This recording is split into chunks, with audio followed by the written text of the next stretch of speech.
The dense fog blanketed the woods, transforming the familiar into the surreal. As a logger working the night shift, I was no stranger to the woods' eerie silence. But tonight, it felt different. There was a heavy sense of foreboding that I couldn't shake off. I was part of a small team assigned to clear a section of the forest. The moon, a mere sliver in the sky, offered little light, leaving us to rely on our headlamps and the occasional flicker of a lantern. The rhythmic sound of saws and axes provided a comforting, if monotonous, soundtrack to our work. Around midnight, I ventured deeper into the woods to inspect a particularly large tree we planned to fell next. The deeper I went, the more I felt a strange sensation creeping up my spine.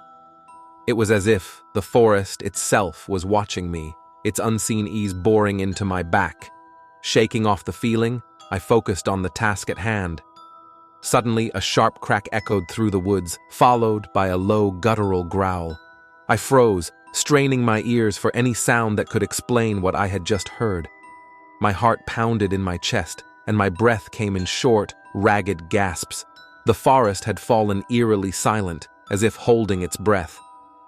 I slowly turned around, half expecting to see a wild animal, but there was nothing. Just the dense, impenetrable darkness of the woods. I decided to head back to the team, but as I retraced my steps, I realized I didn't recognize the path. Panic set in as I realized I was lost.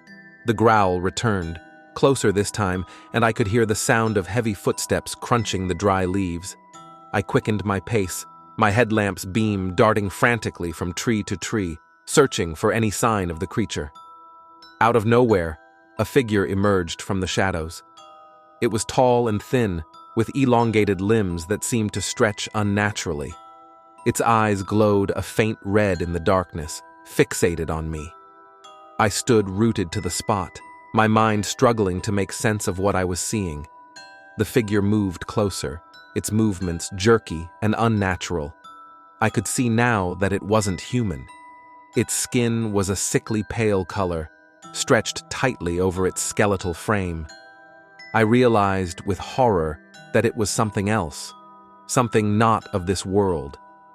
With a surge of adrenaline, I turned and ran. I could hear it behind me, its footsteps matching mine. I didn't dare look back, fearing that the sight of it would paralyze me with fear. I burst into a clearing and saw the lights of our camp. I yelled for help, my voice hoarse with terror. My team emerged from the tents, alarmed by my frantic cries. I turned to point at the creature, but it was gone. The woods were silent once again, as if the creature had never been there. My team looked at me with a mix of concern and disbelief as I tried to explain what had happened. They organized a search party, but we found nothing. No tracks, no signs of any creature. It was as if the woods had swallowed it whole.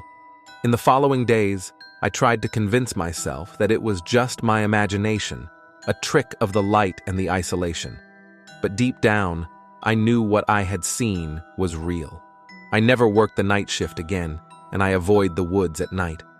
Sometimes when the fog descends and the moon hides behind the clouds, I can still hear that low, guttural growl, and I wonder if the creature is still out there, watching, waiting.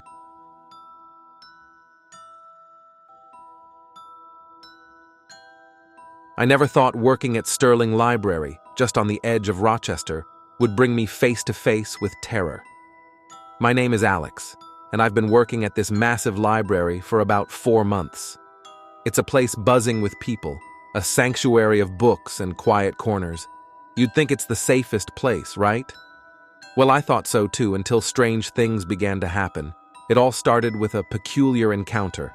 One day, during my break, I met an elderly woman in the restroom area. She seemed kind, wearing a soft brown sweater and a tan skirt. I smiled politely and turned to grab my bag, but in the blink of an eye, she was gone. No sound of footsteps, no door creaking, just vanished. I brushed it off as fatigue, maybe my mind playing tricks after hours of shelving books. Then, a few weeks later, I had an overnight shift. The library had a different vibe at night, quieter, almost otherworldly. My job was to restock and arrange books for the next morning. I was working with my colleague, Sarah, who was busy sorting fantasy novels. I was assigned to the reference section on the lower floor. Descending to the lower levels always gave me chills. The eerie silence, the dimly lit hallways, and the strange hum of the old elevator set a haunting scene. That night, as I wheeled a cart full of books through the silent corridors, I couldn't shake off a feeling of unease. I reached a room where the lights were unexpectedly off. It was odd because this room, with its valuable records, was always lit. Assuming a technical glitch, I left my cart to find the light switch down the hall. When I flicked the switch, I heard a sound that made my heart skip a beat. It was like my cart had moved. Thinking it was Sarah or someone from the day shift, I returned to find my cart in a different spot. Must be the uneven floor, I thought, trying to calm my nerves. I started shelving the books, moving along the rows of towering shelves. Then, out of the corner of my eye, I saw something that made my blood run cold, a flash of tan, like the skirt of that elderly woman I saw weeks ago. Panic set in. Sarah and I were supposed to be alone. We were just two average guys, not exactly cut out for dealing with intruders. Memories of past incidents where unwelcome visitors had snuck in flashed through my mind. I reached for my phone, my fingers trembling as I dialed Henry, our night guard. Henry, groggy and half asleep, answered with a joke about me being scared of spiders again. But this was no spider. I quickly explained what I saw, and he promised to check the security cameras and call for a building sweep. He told me to stay put, so I headed to a small, adjacent study room. It had a heavy oak door, which I locked with my staff key. As I sat there trying to calm my pounding heart, I heard soft taps outside.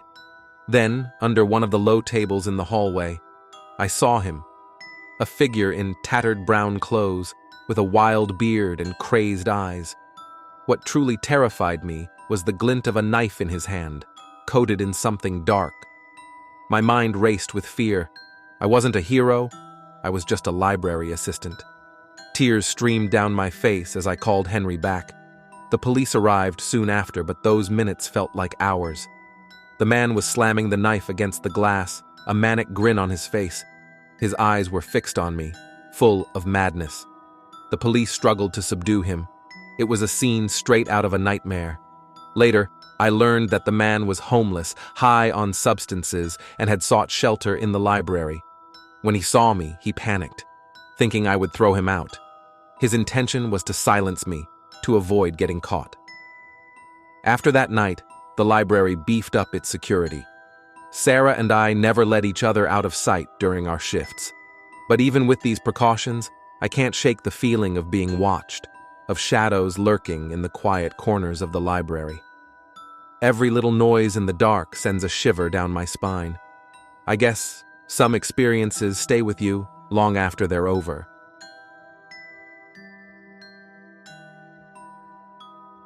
Ever since I was a boy, the woods bordering our small town had always been a subject of eerie legends.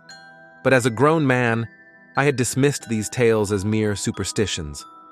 That was until I took a job with the local logging company, which required me to work in those very woods, often stretching late into the night.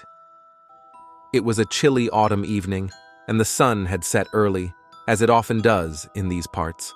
The darkness in the woods was all-consuming, penetrated only by the beams of our headlamps and the occasional flicker of a distant lantern. The air was still, and a dense fog began to settle, weaving through the trees like ghostly tendrils. I was operating the chainsaw, the mechanical roar, a stark contrast to the silence of the woods. My colleagues were a few meters away, busy loading the cut timber onto the trucks. That's when I first heard it, a faint whisper, almost like a sigh, drifting through the trees. I paused, turning off the chainsaw, and listened. The whispering stopped, and an uneasy feeling settled in my stomach. I shrugged it off as the wind, or perhaps my imagination, fueled by the ghost stories of my childhood. I resumed my work, but the feeling of unease lingered. As the night progressed, the whispering returned, growing louder, more insistent. It seemed to be coming from all around me, yet I could discern no clear words or direction. My colleagues claimed they heard nothing, chalking up my concerns to fatigue. But I couldn't shake off the feeling that something unseen was watching us from the shadows. The whispering grew more coherent, forming words I couldn't understand, in a language that sounded ancient and forgotten. Then came the footsteps, soft and stealthy, circling us, always just out of sight. I alerted my team, and we decided to stick close together, thinking safety in numbers might ward off any wild animal or prankster. But what happened next defied explanation. Out of the corner of my eye, I saw a figure, tall and shadowy, moving between the trees. It was too quick to be human, and its movements were unnaturally fluid. I pointed it out to my colleagues, but every time they looked, it vanished, only to reappear elsewhere. A sense of dread washed over me. We decided to call it a night, feeling that the woods were no longer safe. But as we started to pack up, a thick mist enveloped us, disorienting our sense of direction. The path we had taken into the woods seemed to have disappeared. The whispering intensified, now sounding like a chorus of disembodied voices, taunting us, leading us deeper into the forest. We walked for what felt like hours, but the trucks, the road, the way out, everything seemed to have vanished. Panic set in. The forest around us felt alive, watching, waiting. The shadows seemed to stretch and reach out towards us, and the whispering voices grew more agitated. It was then that I realized these were not just voices. They were cries of pain, anger, and sorrow echoing through the ages. Finally, after what seemed like an eternity, we stumbled onto a familiar path leading out of the forest.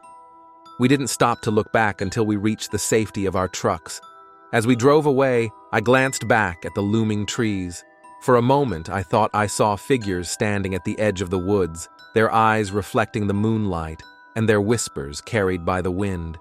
We never spoke of that night again, and soon after, I quit my job. But the whispering woods still haunt my dreams, a chilling reminder of the night we wandered into a realm where the past and present, the living and the dead, seem to converge. To this day, I avoid those woods, but sometimes, on quiet nights, I can still hear the faint whispering, like a distant memory, calling me back to the darkness I narrowly escaped.